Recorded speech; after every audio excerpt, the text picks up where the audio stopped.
അസ്സലാമു അലൈക്കും വറഹ്മത്തുള്ളാഹ്. വിശുദ്ധ ഖുർആൻ പാരായണം ചെയ്യുന്ന വിശ്വാസിയെ സംബന്ധിച്ച് നബി സല്ലല്ലാഹു അലൈഹി വസല്ലമ പറഞ്ഞത് നമുക്കൊന്ന് പഠിക്കാം. മിസ്ലുൽ മുഅ്മിനി അല്ലദീ യഖറഉൽ ഖുർആന മസലു ഉത്റുജ റീഹുഹാ തയ്യിബുൻ വതഅമുഹാ തയ്യിബ്. വിശുദ്ധ ഖുർആൻ പാരായണം ചെയ്യുന്ന വിശ്വാസി മധുരനാരങ്ങി പോലെയാണ്. അതിൻ്റെ വാസന നല്ലതാണ്, അതിൻ്റെ രുചിയും നല്ലതാണ്. കഴിക്കാൻ എല്ലാവർക്കും ഇഷ്ടമുള്ളതാണല്ലോ മധുരനാരങ്ങ, നല്ല സുഗന്ധവും ആണല്ലോ.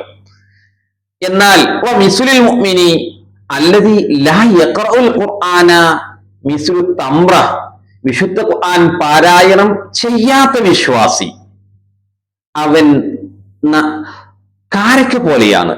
ലാ റീഹ ലഹാ, അതിന് സ്മെല്ലിന്റെ വാസനയില്ല.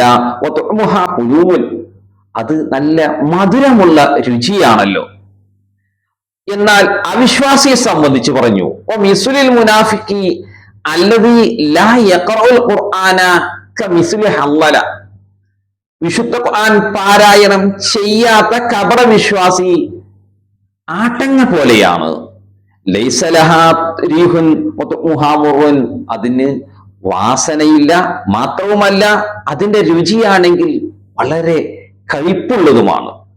മിസ്ലുൽ മുനാഫിഖി അല്ലദീ യഖറഉൽ ഖുർആന മിസ്ലു റൈഹാൻ,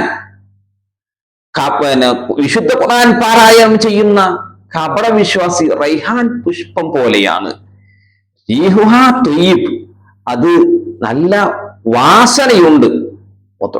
മുറുൻ, പക്ഷേ അത് വളരെ കയ്പുള്ള രുചിയാണ് അതിന്.